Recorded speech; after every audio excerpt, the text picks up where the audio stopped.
Teman-teman, mari kita berlayar dalam kisah epik di ujung samudra ketika Sayyidah Khadijah menemukan legenda nyata. Prolog, bisikan angin dari timur. Sahabatku, pernahkah kalian mendengar bisikan angin dari timur? Angin itu membawa cerita tentang seorang perempuan pemberani, Sayyidah Khadijah, yang hidup di sebuah desa nelayan kecil di pesisir Sumatera. Desa itu bernama Kuala Samudra, berbatasan langsung dengan hamparan laut luas yang penuh misteri.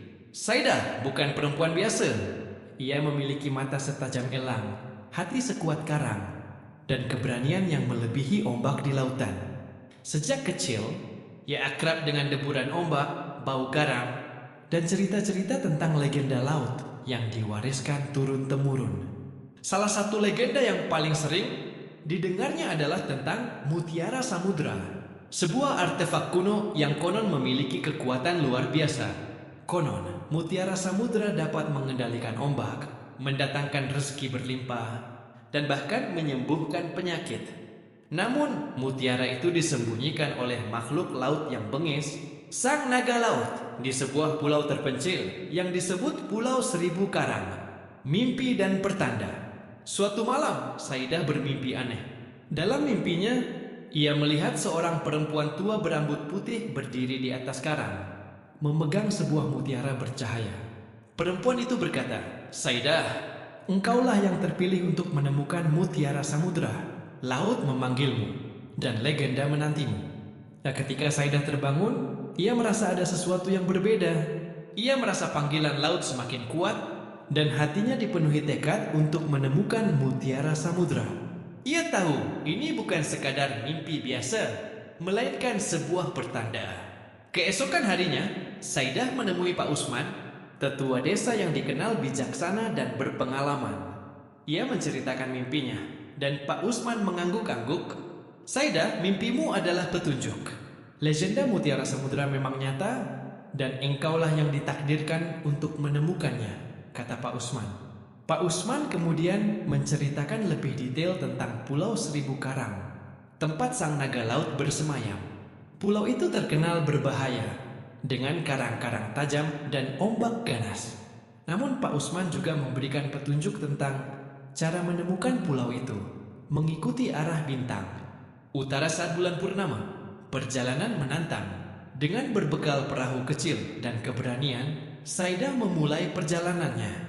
Ia ditemani oleh dua sahabatnya, Karim dan Aisyah. Karim adalah seorang nelayan handal dengan pengetahuan laut yang luas.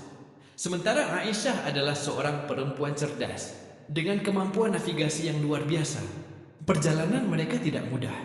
Mereka menghadapi badai dahsyat, ombak setinggi gunung, dan hewan-hewan laut buas.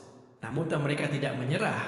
Mereka saling menguatkan, bekerja sama, dan menggunakan keterampilan mereka untuk mengatasi setiap rintangan. Suatu malam, saat bulan purnama bersinar terang, mereka melihat gugusan karang yang menjulang tinggi di kejauhan. Itulah Pulau Seribu Karang.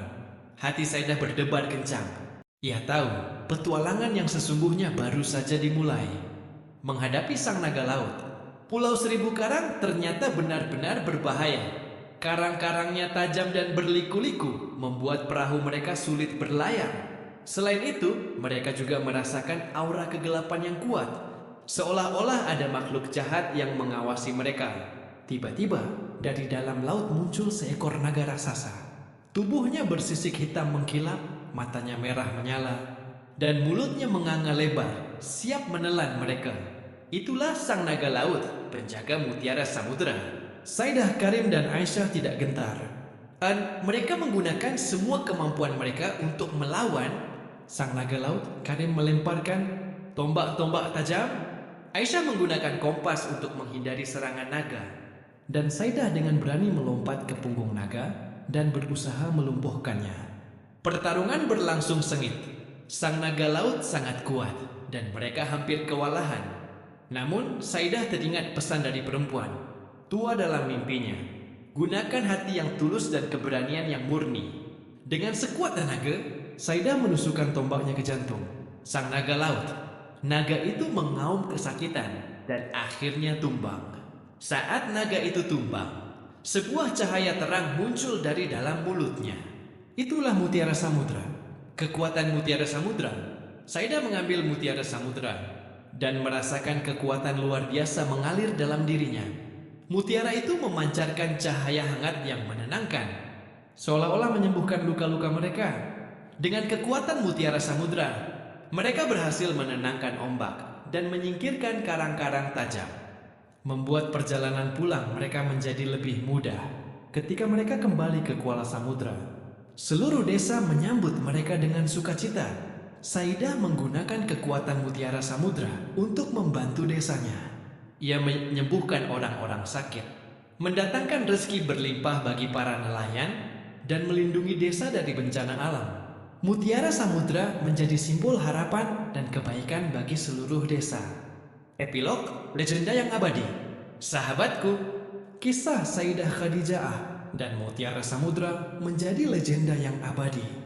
Kisah itu mengajarkan kita tentang keberanian, ketekunan, dan kebaikan hati, bahwa dengan tekad yang kuat dan hati yang tulus, kita dapat mengatasi segala rintangan dan mencapai impian kita. Kisah ini juga mengingatkan kita tentang pentingnya menjaga alam dan menghormati legenda-legenda yang diwariskan oleh nenek moyang kita.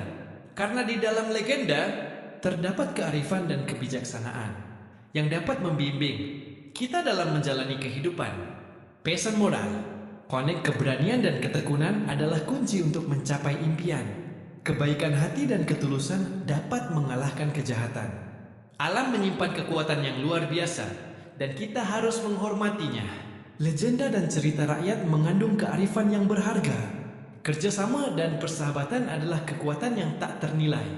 Semoga kisah ini dapat menginspirasi kalian semua untuk menjadi pribadi yang lebih baik dan selalu berani menghadapi tantangan.